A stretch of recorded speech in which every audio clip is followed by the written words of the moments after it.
Dobar dan everyone. Today we're reading Vera's books and it's part of the Vera series. It's a nice little story about going down to the library. So let's get started. Vera likes it when her mum and dad tell her stories. Sometimes she's even the one telling them. Vera's favourite story is the one about the Castle of the Future. In that story, Vera isn't just Vera. She is Queen Veronica. The Castle of the Future sits on a big star that is far away in the sky. Over there, children can stay children forever and play all the time. Sometimes they ride in spaceships, dive into the depths of the sea, or organise roller skating races. All of the children there know how to ride a bike and climb a tree. They can put on space suits or even diving suits when they want to. Once they find their mum and dad that they like, they come down to Earth. That is why Vera often says to her parents that she is very lucky that she chose them to be her mum and dad. Mum and dad enjoy hearing Vera's stories, although they always tell her that places like the Castle of the Future only exist in our imagination. When she gets that response, Vera just shrugs and turns away, just like Mum when she gets tired of hearing all these stories. Today, when Alma got home from school, she said, "Vera, let's go to the library." Vera just shook her head. "I'm not Vera, I am Queen Veronica, and my knights don't want me to go to any library." "No, not a library, a library. Mum said we could go alone today. She said we were big enough." "Well, actually, I am big enough, and I can look after you." Vera thought. She looked at her stuffed toys, the plushies, and said, "My soldiers, your Queen Veronica must go. While I'm gone, take care of my kingdom and do not move."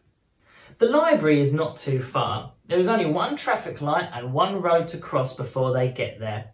Otherwise, Mum would not let them go alone. "Good afternoon." Alma and Vera greeted the librarian, and immediately after that, Vera's stomach started wailing and she realised she was hungry. "One rocket sandwich, please," Vera asked politely. Alma rolled her eyes and said, "Come on, Vera, don't embarrass me." The librarian just smiled and calmly told them, "We have all kinds of books and novels at this library, but we don't have any food. Actually, it's not very convenient to eat and turn pages at the same time. But tell me more about this rocket sandwich."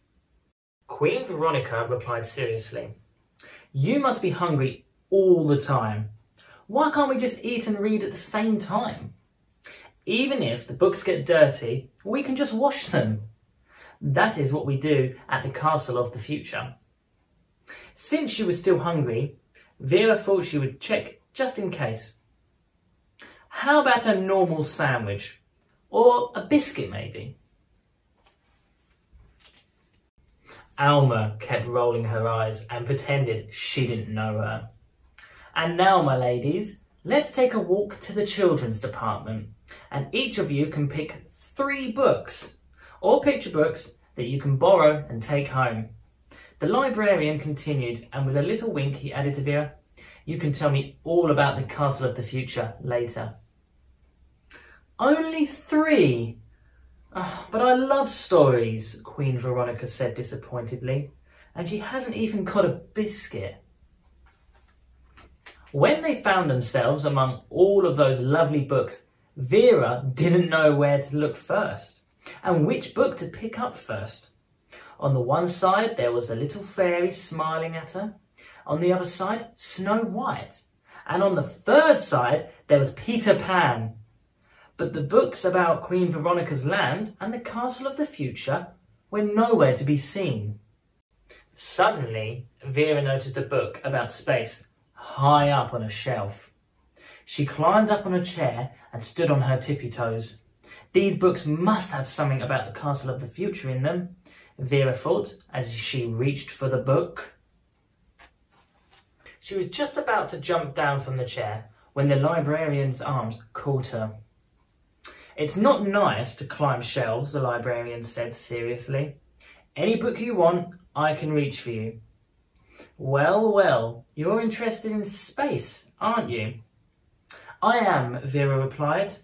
"In fact, I'm looking for a book about the castle of the future.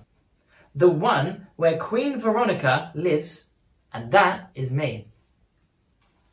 The librarian started thinking, "I'm not sure if we have that one. But you know what? There are so many books here that even I have not read all of them. There are many stories in them about the things that have already happened and the things that have not yet happened. I'm sure you'll find something interesting. Happy children live in the castle of the future, and they don't leave until they find happy parents. That is how I found my mum and dad, and my Alma. I knew as soon as I saw you that you are a happy girl, and it is very nice to know that there is a place where all the children are happy." The librarian smiled and clapped his hands, even though you're not supposed to clap your hands at the library too much, since it may disturb the lady who wanted to read the newspaper in peace. "You should go ahead now and find a book you want to borrow," the librarian said as he returned to his desk. When she finally found a book full of stars, among which there must be the castle of the future, she heard Alma's voice. "Come on, Vera, hurry up." Vera winked to the librarian and whispered, "My sister Alma. She isn't like you. She doesn't believe I'm really the Queen Veronica. Otherwise, though, she is a pretty good sister. Next time we can look for the castle of the future again. Now, when I think about it, maybe you're from the castle of the future as well."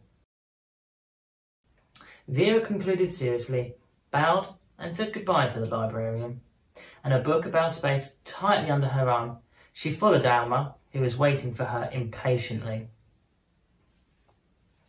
Thank you guys. Do widzenia.